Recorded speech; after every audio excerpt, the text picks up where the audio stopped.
বাক প্রতিবন্ধী শোভা সম্পর্কে। বিশ্বকবি রবীন্দ্রনাথ ঠাকুর জন্মগ্রহণ করেন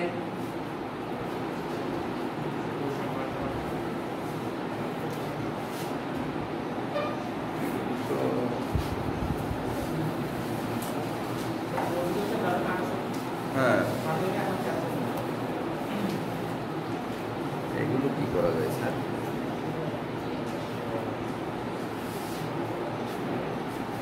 তার পিতার নাম মহর্ষি দেবেন্দ্রনাথ ঠাকুর, পিতামহ প্রিন্স দ্বারকানাথ ঠাকুর, মায়ের নাম হলো সারদা দেবী।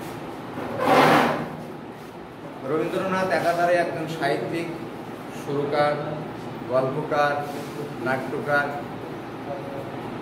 রবীন্দ্রনাথ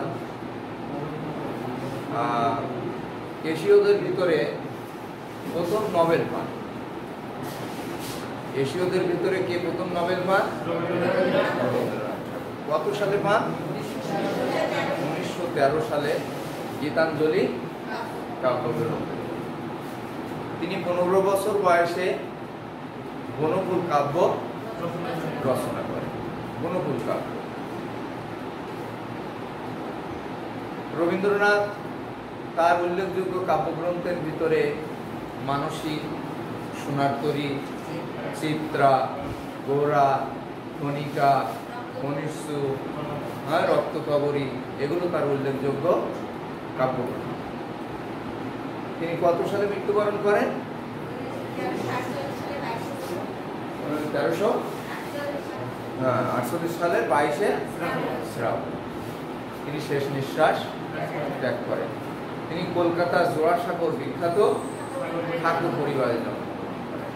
তোমরা আমাদের যখন এই দুই বাংলা এক ছিল, ভারত এবং বাংলাদেশ, তখন আমাদের অবাধে যাতায়াত ছিল কলকাতা এবং বাংলাদেশে।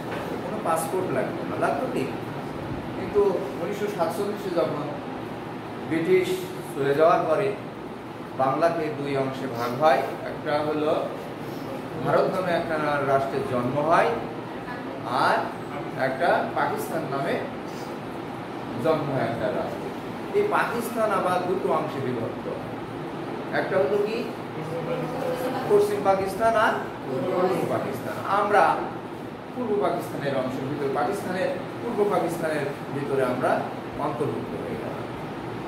তোমরা পাসপোর্টে গেলে সেই বিখ্যাত ঠাকুর পরিবার, তার জন্মস্থান সম্পর্কে তোমরা দেখে আসতে পারবে।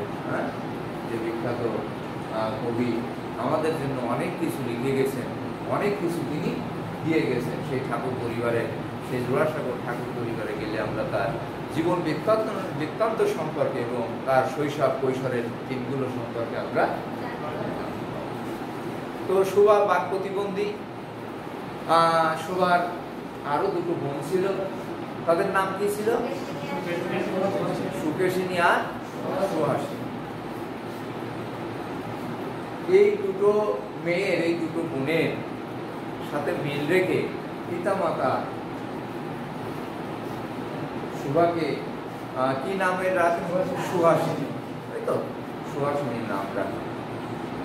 তো তার পিতার নাম ছিল কি? বাণীকর। পিতার নাম ছিল শোভার পিতার নাম ছিল বাণীকর। এই জন্মগ্রহণ গর্ভে ধারণ করেই তার মাতা, তিনি নিজেকে গর্ভের কলঙ্ক মনে করতেন। কিন্তু বাণীকণ্ঠ তার হৃদয় ভার এবং তার হৃদয়ের ভালোবাসা দিয়ে, হৃদয়ের ভালোবাসা উজাড় করে দিয়ে শোভাকে কি করতেন? ভালোবাসা। তো শোভা আমাদের এই যে বাক প্রতিবন্ধী যারা আছে আমাদের সমাজে, তারা আমাদের একটা অংশ, সমাজের একটা অংশ।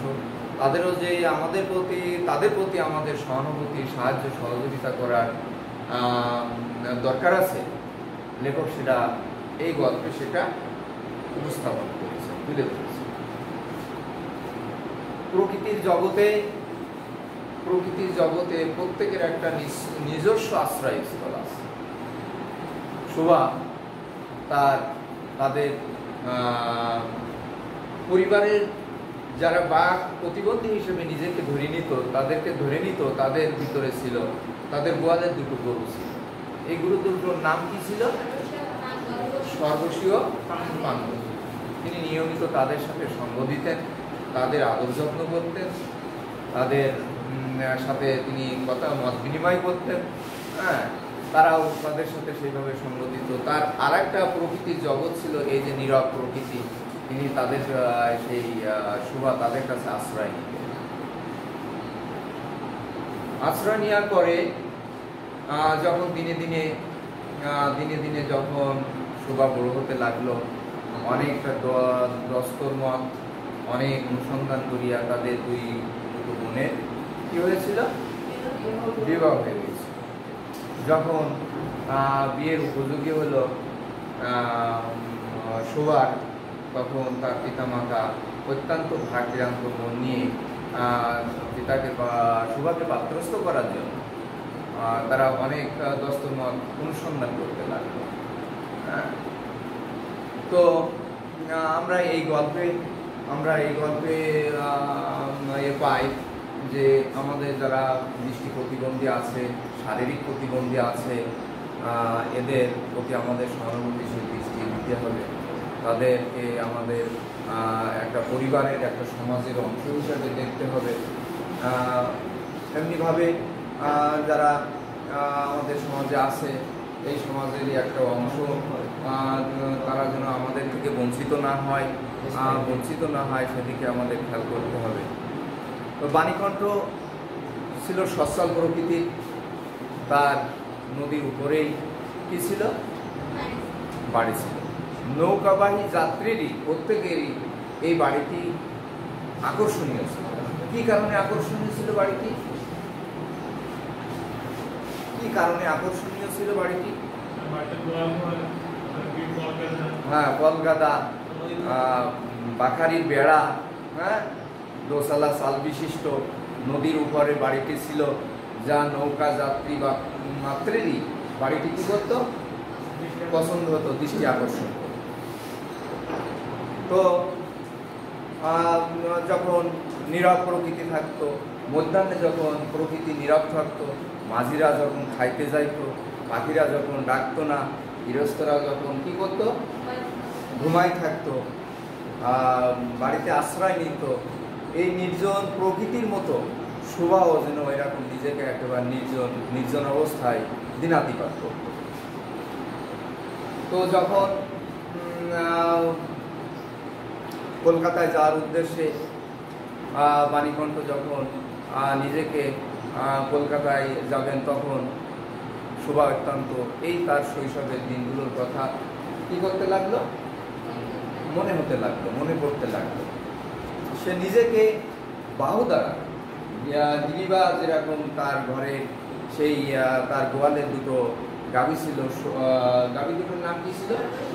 সর্বস্বীয় পাঙ্গুলি। এই সর্বস্বীয় পাঙ্গুলিকে যেভাবে গিরিবাদ হাত দিয়ে আড়ষ্ট করে ধরতেন, তদ্রূপ এই প্রকৃতিকে কি করতো? শোভা হয়তো আলিঙ্গন করত।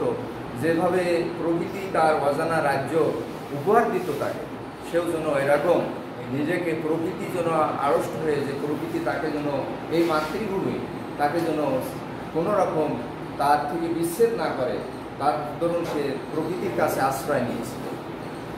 তো বাণীকণ্ঠ হলো তার কি ছিল? অবস্থা কেমন ছিল? সচ্ছল ছিল। কিরকম সচ্ছল ছিল?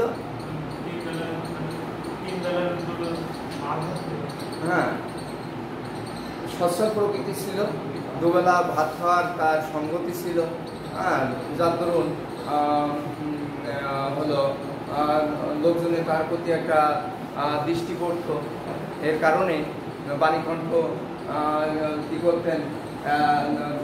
মাছ ধরা কাজ, বিভিন্ন গৃহস্থলের কাজ, জীবিকা নির্বাহের জন্য এটা তিনি কি করতেন?